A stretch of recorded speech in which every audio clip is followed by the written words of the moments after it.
European stocks dipped as investors digested a raft of central bank decisions and a new economic plan unveiled in the UK as the country prepares for recession. In the US, markets are also just opening at the end of what has been a very busy week, with a flood of central bank decisions amidst a backdrop of geopolitical tensions. Arise business analyst Bode Oshosami is here to discuss the opening bell. Thanks for joining us, Bode. Before we get right into the discussion on the economic plans unveiled within the UK, could you tell us what we're seeing with the New York Stock Exchange today as it opens for cash trade? Well, the market is just opening, and the expectation was that we would see a drop. It will open in the negative, and I think that's what we are seeing. S&P is down 1.15%. Dow is also down 0.97%, 0.96%. Nasdaq is down 1.06% on my screen. So I think pretty much the mood is very risk off. And what that means is that the concern, especially with the hawkish slant, I wouldn't say a surprise, that came from the Fed, the Bank of England, and many of the other central bank decisions we saw during the week. That hawkish slant, especially in future narrative, as far as the hikes of the dot plot is likely to be, is, of course, telling markets to dive for cover. The Nasdaq definitely hit more than others. It's down 1.06%. And if you look at the Nasdaq, it's really been bruised through the year. It's down year to date like 30%.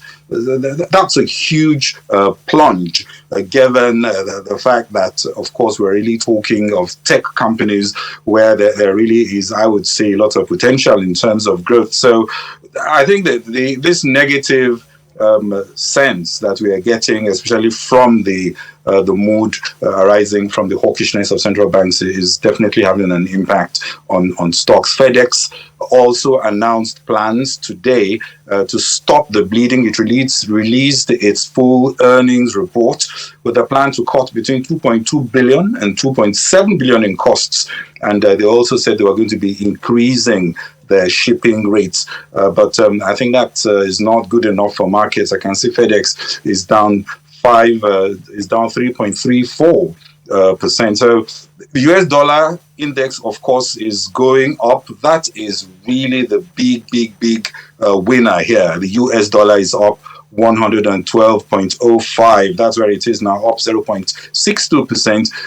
This is probably, I would say, almost a 25-year high. It was over a 20-year high by last week, and we thought 110 was what we would see, but it's gone over 110, going to 112, and it's still going up. So clearly that the pound is firming up, and when you see the the dollar is firming up, and when you see the dollar firming up, it's usually a sign of risk aversion. Many people, equities in particular, are not getting a good.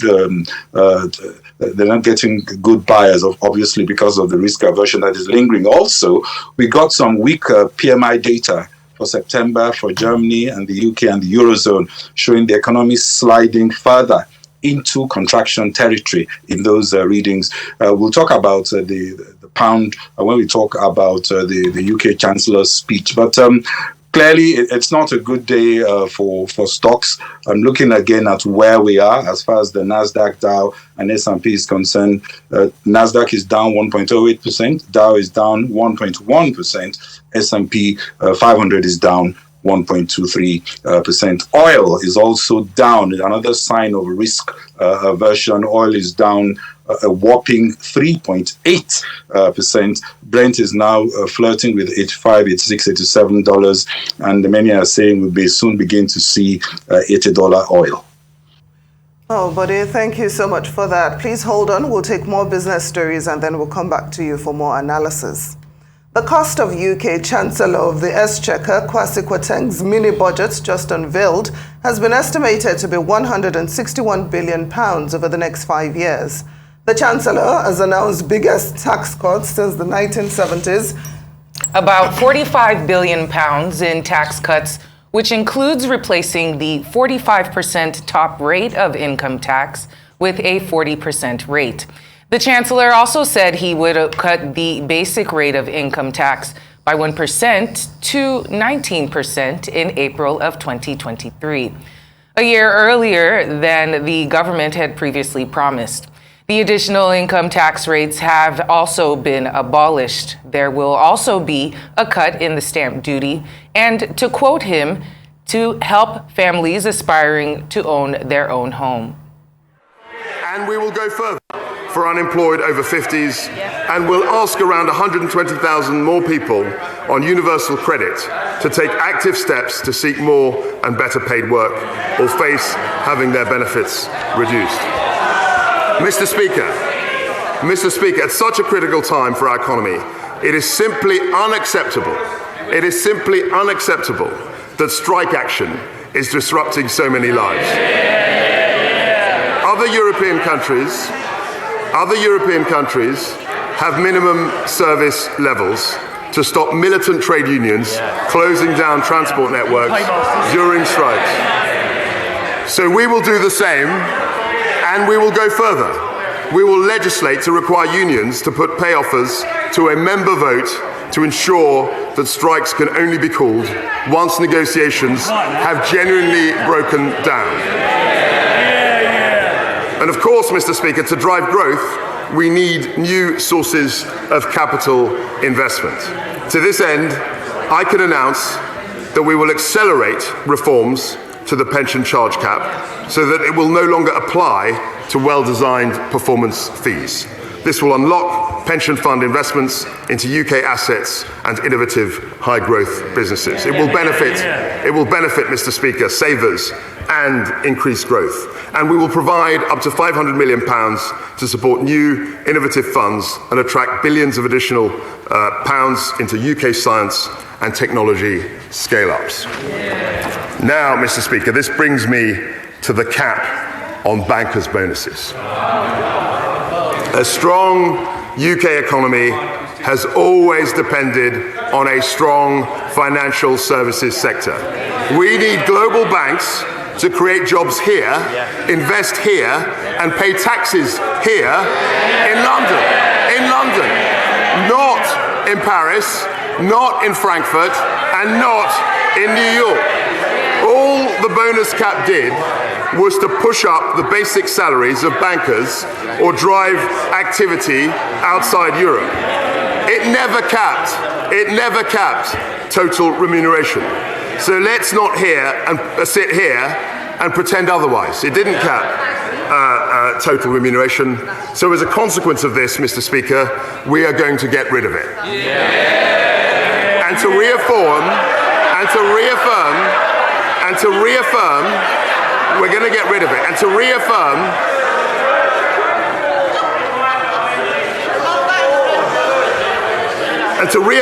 the UK's status as the world's financial services centre, I will set out an ambitious package of regulatory reforms later in the autumn. But, Mr. Speaker, to support growth right across the country, we need to go further with targeted action in local areas. So today, I can announce the creation of new investment zones.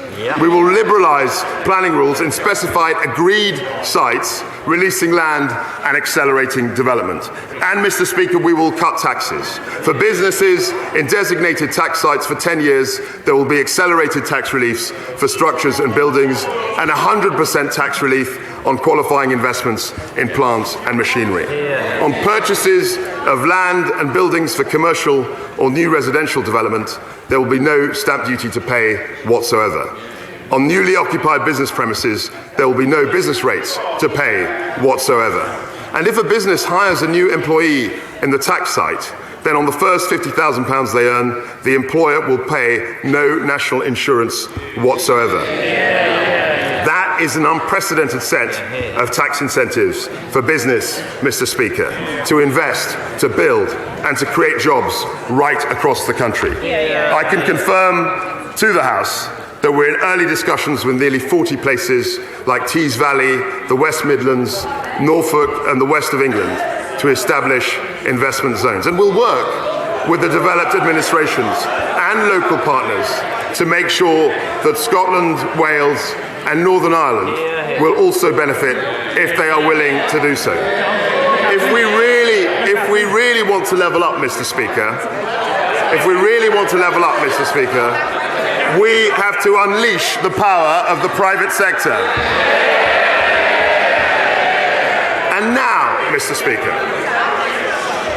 Speaker, we come to tax, central to solving the riddle of growth. The tax system is not simply about raising revenue for public services, vitally important though that is. Tax determines the incentives across our whole economy. And we believe that high taxes reduce incentives to work, they deter investment, and they hinder enterprise. As my right honourable friend, the Prime Minister, has said, we will review the tax system to make it simpler, more dynamic, and fairer for families, and we're taking that first step today. Mr. Speaker, the interests of businesses are not separate from the interests of individuals and families. In fact, it is businesses that employ most people in this country. It is businesses that invest in the products and services we rely on. Every additional tax on business is ultimately passed through to families through higher prices, lower pay, or lower returns on savings. So I can therefore confirm that next year's planned increase in corporation tax will be cancelled. The corporation tax rate will not rise to 25%. It will remain at 19%, and we will have the lowest rate of corporation tax in the G20. This will plough almost £19 billion a year back into the economy. That's £19 billion for businesses to reinvest, create jobs, raise wages, or pay the dividends that support our pensions. I've already taken steps elsewhere in this statement to support financial services, so the bank surcharge will remain at 8%. But, Mr. Speaker, we will do more to encourage private investment. The annual investment allowance, which gives 100% tax relief on investments in plant and machinery, will not fall to £200,000 as planned. It will remain at £1 million, and it will do so permanently. Our duty, Mr. Speaker, is to make the UK one of the most competitive economies in the world. And we are delivering. We will deliver on this. Mr. Speaker, we want this country to be an entrepreneurial, share-owning democracy. The Enterprise Investment Scheme, the Venture Capital Trust, we will extend beyond 2025. The Seed Enterprise Investment Scheme, company share option plans, we will increase the limits to make them more generous. Crucial steps on the road to making this a nation of entrepreneurs.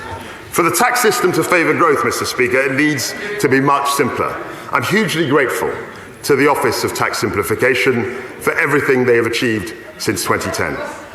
But instead of a single arm's-length body which is separate from the Treasury and HMRC, we need to embed tax simplification into the heart of government. That is why, Mr. Speaker, I have decided to wind down the Office of Tax Simplification and mandated every one of my tax officials to focus on simplifying our tax code. To achieve a simpler system, I will start by removing unnecessary costs for business. Firstly, we will automatically sunset EU regulations by December 2023, requiring departments to review, replace or repeal retained EU law. This will reduce burdens on business, improve growth and restore the primacy of UK legislation. Mr. Speaker, we can also simplify the IR35 rules, and we will. In practice, reforms to off-payroll working have added unnecessary complexity and cost for many businesses. So, as promised by my right honourable friend, the Prime Minister, we will repeal the 2017 and 2021 reforms. Of course, we will continue to keep compliance closely under review.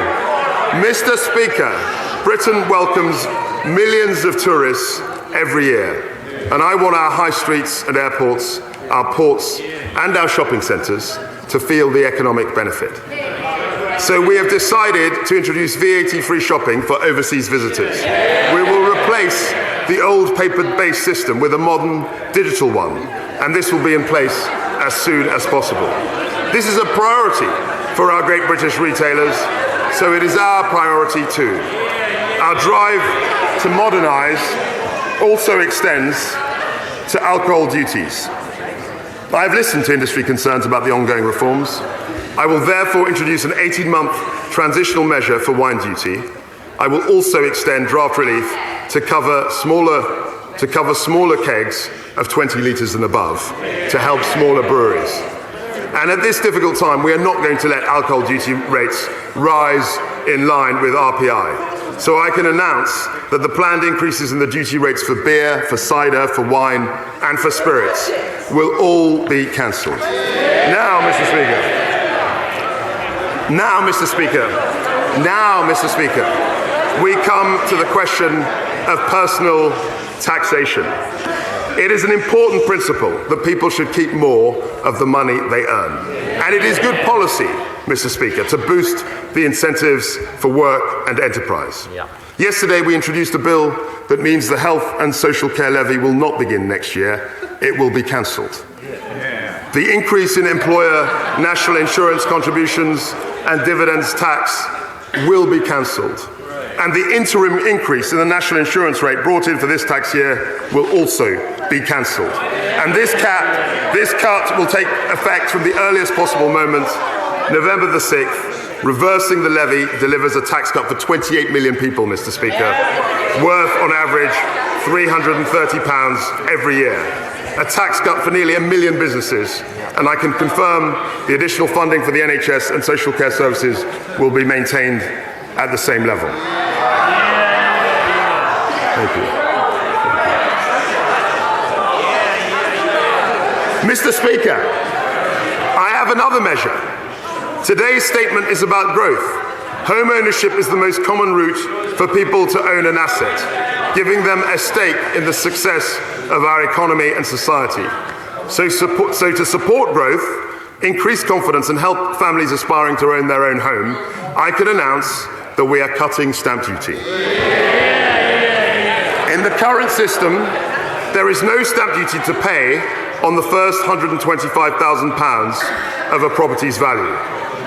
We are doubling that to £250,000. First-time buyers currently pay no stamp duty on the first £300,000. We're increasing that threshold as well to £425,000.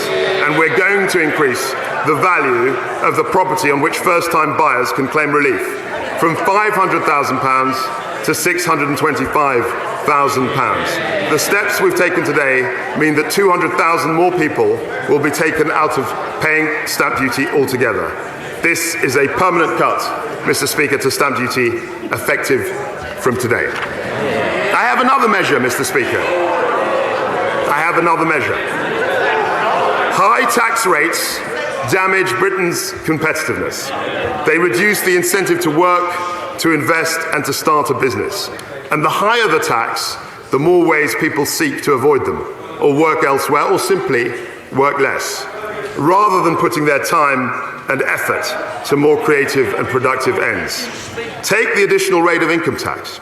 At 45%, it is currently higher than the headline top rate in G7 countries like the US and Italy. And it is even higher than social democracies like Norway. But I'm not going to cut the additional rate of tax today, Mr. Speaker. I'm going to abolish it altogether. From April the 23rd, we will have a single higher rate of income tax of 40%. This will simplify the tax system and make Britain more competitive. It will reward enterprise and work. It will incentivize growth. It will benefit the whole economy and the whole country. And Mr. Speaker, after all, this only returns us to the top rate we had for 20 years, including the entire time the opposition was last in power. Bar 1 month. And that's not all. I can announce today that we will cut the basic rate of income tax to 19 pence in April 2023, 1 year early. That means a tax cut for over 31 million people in just a few months' time. This means that we will have one of the most competitive and pro-growth income tax systems in the world. Mr. Speaker, for too long in this country, we've indulged in a fight over redistribution. Now we need to focus on growth, not just how we tax and spend. We won't apologize for managing the economy in a way that increases prosperity and living standards. Our entire focus is on making Britain more globally competitive, not losing out to our competitors abroad. The Prime Minister promised that we would be a tax-cutting government. Today, we have cut stamp duty, we have allowed businesses to keep more of their own money to invest, to innovate and to grow. We have cut income tax and national insurance for millions of workers. We are securing our place in a fiercely competitive global economy with lower rates of corporation tax and lower rates of personal tax. We promised to prioritise growth, Mr. Speaker. We promised a new approach for a new era. We promised to release the enormous potential of this country. Our growth plan has delivered all those promises and more, Mr. Speaker, and I commend it to the House.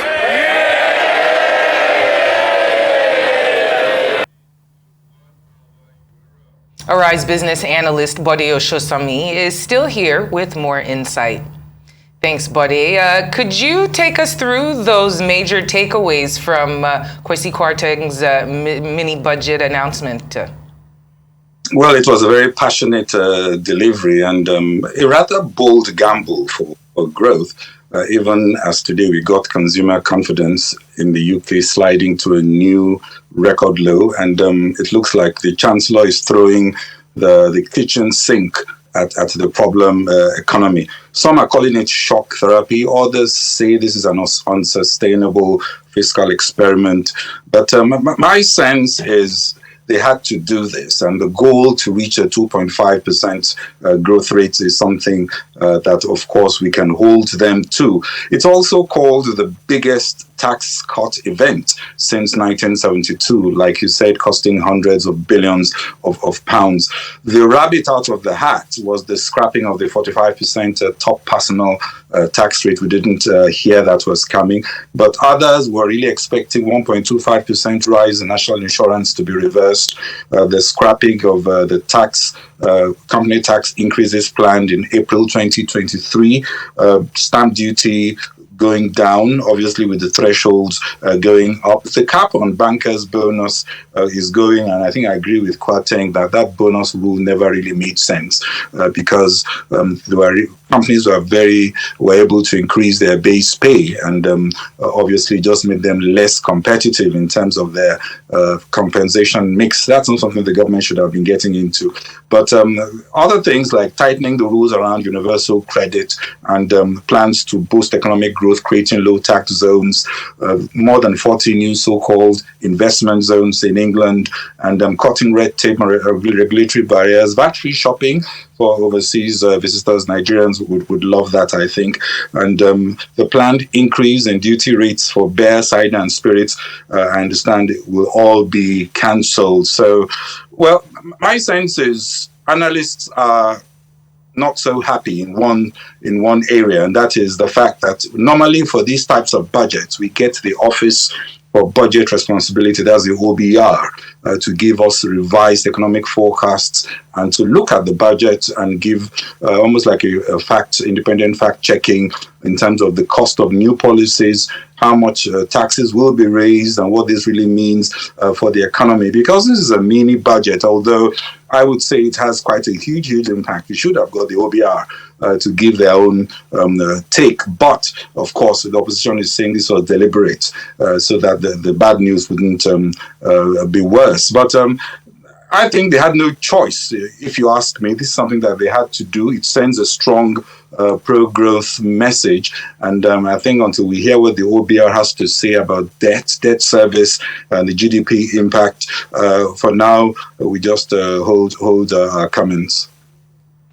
Well, but many have said cutting taxes and borrowing more will not help growth. Biden says he does not believe in trickle-down economics, and so do many analysts. Will Kwarteng's plan work to reverse consumer confidence? Well, conservatives always say this idea of trickle down is a left wing misrepresentation, and their own understanding is that an upsurge in economic activity helps everyone. And although these proposals really focus more on the supply side of the economy, but the other thing is that I have heard little or no alternative proposals, given the very dire economic situation. And although the evidence from the 80s and 90s show that, yes, a dynamic low-tax regime can unlock economic growth, there are other factors that create the conducive environment. I remember in the time of Thatcher reforms, there was a windfall from high oil prices in the oil boom then, and that actually helped fiscal space because of the North Sea oil production was really just coming up then. So it's the context can be very, very, very peculiar. All I can say is, what do you really expect the government to do, given the BOE saying that UK is already in a recession? Next year is going to be annus and horribilis for the UK economy, and elections are less than 2 years away. They didn't have a choice but to come up with something. If it fails, it will at least, I think, reduce the depth of the recession to some extent. And I agree, of course, it's going to have future implications as far as debt and some of the ratios, fiscal ratios are concerned. But I think the way the Conservatives are looking at it, they have nothing to lose. They will be out in 2 years if the economy continues to go this way. And if this works, of course, they can always take the credit for reducing the impact of the recession, or at least starting some sort of recovery. But it's still too early. But this is better than just plastering the cracks. It is bold. And they argue that the UK has low debt GDP ratio and the debt service burdens are nowhere near perilous. So they can do more, especially if we're talking about supporting citizens, alleviating pains and future improvements, pushing future improvements in the economy. So this new era is focusing on growth. That sounds right from a campaign and getting re-elected perspective. But my sense is Truss government really had no choice. They had to come up with something. And people understand money coming to their pockets, which is what is happening with this. Eon, just today, for example, advised me I don't need to apply for £400 coming to my account over 4 months or so because of the grants that are happening. And that will more than pay for the increase in my energy bills from £1,500 to £1,800. These are the things people understand. It's making their lives easier, and GDP and all the other issues, PMI, I think the economists dribble everyone around with that as far as the people are concerned. So I think they will get away with this. And even though opposition argue that this will in future lead to lower living standards, Truss is obviously more concerned about today. And really quickly, since we're running out of time, Bode, how are the business and markets responding to this announcement? Well, UK bonds, government bonds sold off sharply. The pound hit a new 37-year low against the dollar as this was digested. And if you look at equity, most of the indices, the FTSE is also in negative territory. But there's a concern that this could place Britain on an unstable fiscal trajectory. But I also want to say this trend is also attributable to a global risk-off mood. I was talking about that earlier, which is favoring the dollar and the expectation of a more hawkish Bank of England seeking to offset inflationary effects from the fiscal expansion announced in the mini budget. So if oil prices are all down, I don't think you can blame the budget for that. So I think it's more of the general mood that hit this news item. Over time, this will be seen as a huge pro-business pivot. I haven't seen anything as major as this in supporting business anywhere. And of course, business, will be happy. Most of the ideas are the ideas that were accepted in this mini budget. But even though government is picking up nearly half of businesses, soaring energy bills, lowering their taxes and duties, we know the big issues for business. Inflation will continue to be a huge problem, and you can't be sure that just hiking rates would address inflation, especially if the Ukraine crisis continues to get complicated with the impact on gas and all that, also stoking inflation up. So business, in my view, may be hiding their pleasure for now, but obviously they have something to be rejoicing about. Hopefully, inflation and higher interest rates will not drag further down. Arise business analyst Bode Oshosomi, thank you so much for joining us on Newsday. More of our top stories on Newsday right after the break, including voting is underway as 4 regions in Ukraine decide on whether to join Russia. Kiev and the West are calling the so-called referendums an illegal land grab. Details in a moment. Stay with us.